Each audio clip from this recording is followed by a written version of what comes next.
श्री शिवाय नमस्तुभ्यम। हर हर महादेव। आज 5वें दिन की पुण्य श्री महापुराण कथा पूर्ण हो चुकी है। गुरुजी पंडित प्रदीप मिश्रा जी के द्वारा मालेगांव से बांची जा रही है। आज की कथा में गुरुजी ने लगभग 21 जानकारी, उपाय और पत्र शामिल किए हैं। किसी कारणवश यदि आपने आज की कथा नहीं सुनी है तो ये वीडियो आपके लिए बहुत उपयोगी है। ये कथा में एक पत्र आया था जिसमें बेलपत्री की डंडी का जो लास्ट वाला हिस्सा होता है उसे हम तोड़कर फेंक देते हैं। इसके बाद जो बेलपत्री होती है वो शिवलिंग पर चढ़ा देते हैं। तो उस डंठल को जो हम फेंक देते हैं उसका उपाय करके उन्होंने मिर्गी जैसी बीमारी को दूर किया, उनका फिट आना बंद हो गया। तो इस उपाय को हम विस्तार से जानेंगे। बढ़ते हैं आज की कथा की पहली जानकारी की ओर। कथा शुरू होते ही गुरुजी ने कहा, आप एक बात का ध्यान रखना, 2 चीजें किसी को मत देना। पहला है बात और दूसरा है हाथ। बात से तात्पर्य है अगर आपको कोई समस्या आती है तो तुरंत जाके किसी को बताना नहीं है। अपने पति या सास की बुराई कर दोगी तो वह कुछ नहीं कर सकती। हाथ से तात्पर्य है आपने किसी को अपना हाथ दे दिया और उसने बताया कि आपके भाग्य में ये लिखा है, तो क्या वह आपके भाग्य को बदल सकता है? नहीं ना, जो होगा वो तो होगा ही। अगर ऊपर वाले ने भाग्य में कुछ लिखा है तो काटने वाला भी वही है। भगवान के पूजन से, भजन से आपके भाग्य की रेखाएं बदलना शुरू हो जाती हैं। आपके भाग्य का बदलना आपके हाथ में है, किसी और के हाथ में नहीं है। बढ़ते हैं आज की कथा की दूसरी जानकारी की ओर। भगवान से नहीं डरना, मत डरो। वेद पुराणों से नहीं डरना, मत डरो। संत साधुओं से नहीं डरना, मत डरो। माता पिता से नहीं डरना, मत डरो। घर में बुजुर्गों से नहीं डरना, मत डरो। दुनिया में किसी से भी मत डरो, पर स्वयं के कर्मों से जरूर डरो, क्योंकि आपको स्वयं के कर्मों का फल भोगना ही पड़ता है। ये निश्चित है, क्योंकि परमात्मा को भी अपने कर्मों का फल भुगतना ही पड़ता है। बढ़ते हैं आज की कथा की तीसरी जानकारी की ओर। 2023 की शुरुआत करते समय आपको महादेव से विनती करना है, हे महादेव, मेरा 2022 जैसा भी गया है आपकी कृपा से गया है, और जैसा मैंने 2022 में आपकी सेवा की है उससे अधिक सेवा आपकी 2023 में कर सकूं। बढ़ते हैं कथा की चौथी जानकारी की ओर। नए वर्ष की शुरुआत किसी होटल से नहीं, किसी नशे से नहीं करना है। नए वर्ष की शुरुआत महादेव के चरणों से कर लेना। आपको 31 के दिन भी 1 लोटा जल और 1 जनवरी को भी 1 लोटा जल शिवलिंग पर अर्पित करना है, अर्थात नए वर्ष की शुरुआत आपको 1 लोटे जल से करना है।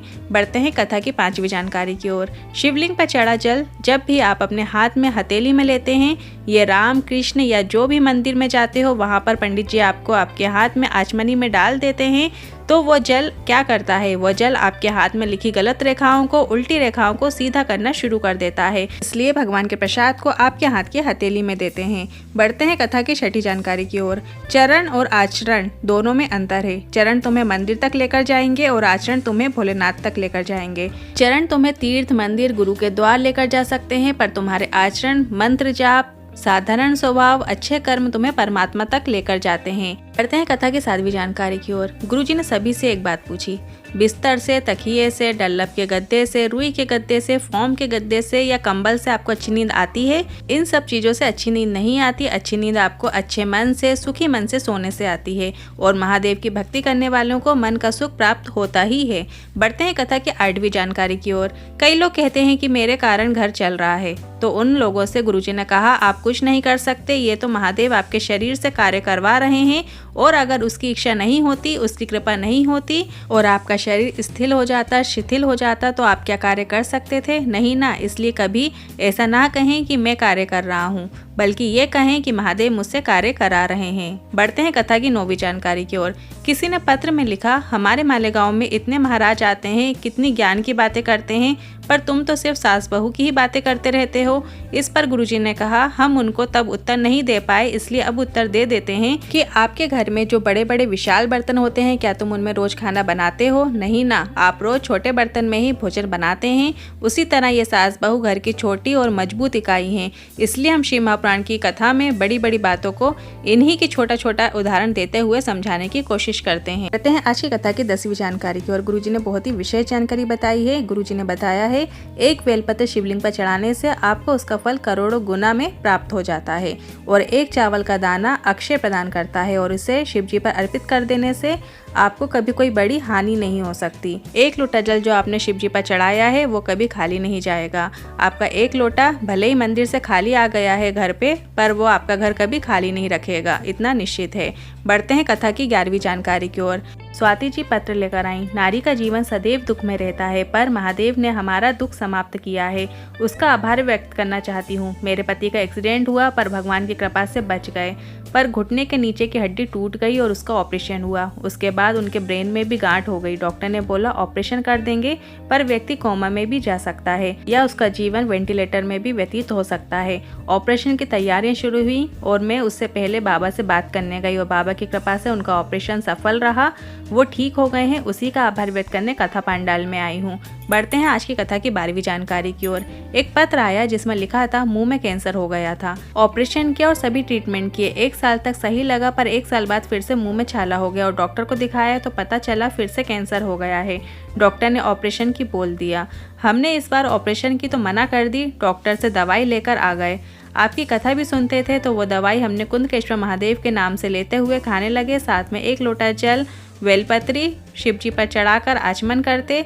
कुछ दिनों बाद फिर से जांच कराई तो डॉक्टर ने बोला छाला ठीक होने लगा है, कैंसर समाप्त होने लगा है, अब ऑपरेशन की जरूरत नहीं है। उसी का आभार व्यक्त करने कथा पंडाल में आई हूँ। बढ़ते हैं आज की कथा की 13वीं जानकारी की ओर।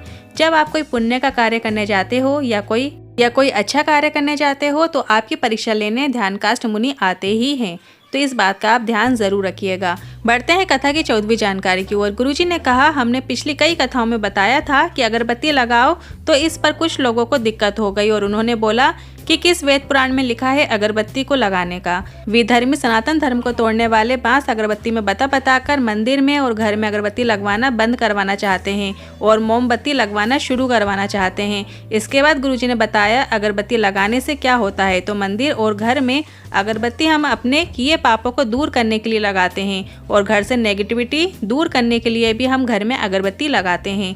बढ़ते हैं कथा की 15वीं जानकारी की ओर। लक्ष्मी जी पत्र लेकर आई। कई लोगों ने बताया संतान नहीं हो सकती क्योंकि मिर्गी की फिट आती थी और बच्चा होगा तो वो भी नॉर्मल नहीं होगा। इसके बाद मैंने पशुपतिनाथ व्रत भी किया और 1 लोटा जल शिवलिंग पर चढ़ाना शुरू किया।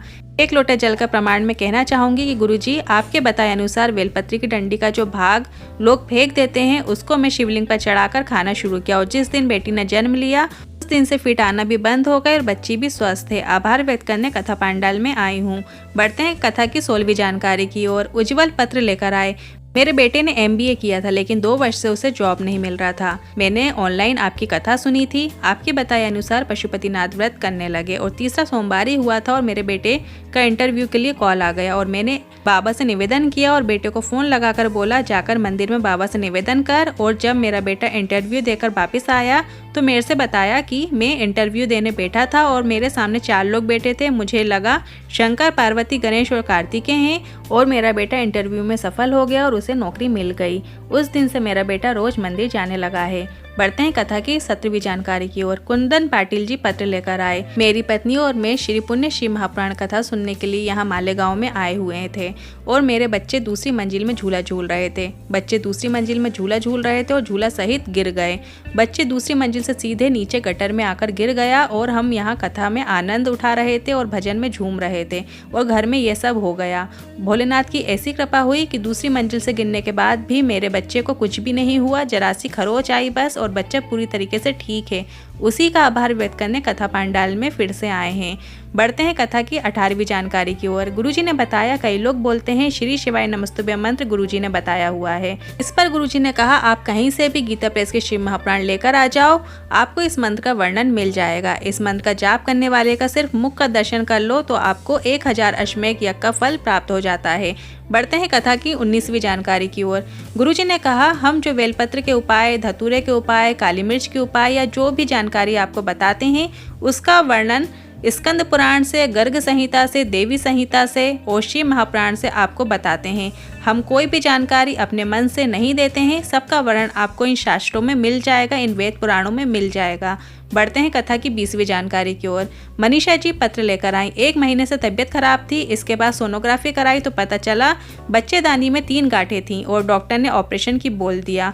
हमने 1 महीने का समय मांग कर औषधि ली और इसके बाद मेरे परिवार में एक ने मुझे शंकर पर जल चढ़ाकर बेलपत्र खाने को कहा। मैंने ऐसा करना चालू किया। मैं लगातार आपकी कथा सुनने लगी। इसके बाद मैंने सोनोग्राफी कराने गई तो डॉक्टर ने भी अचरज कर गया कि आपको तीनों गांठें जो थीं वो गल चुकी हैं, उसी का आभार व्यक्त करने कथा पांडाल में आई हूँ। बढ़ते हैं आज की कथा की 21वीं जानकारी की ओर। नए वर्ष की पहली कथा छत्तीसगढ़ में कोकनी बालोदा बाजार में चलेगी। यहाँ कथा 2 से 8 जनवरी 2023 तक चलेगी। इससे अच्छी नए वर्ष की शुरुआत नहीं हो सकती। रही आज 5वें दिन की पुण्यश्री महापुराण कथा। हमने पूरी कथा को संक्षिप्त में बताने का प्रयास किया है। यदि वीडियो थोड़ी भी उपयोगी लगी हो तो वीडियो को लाइक करके कमेंट बॉक्स में हर हर महादेव जरूर टाइप कीजिएगा। श्री शिवाय नमस्तुभ्यम।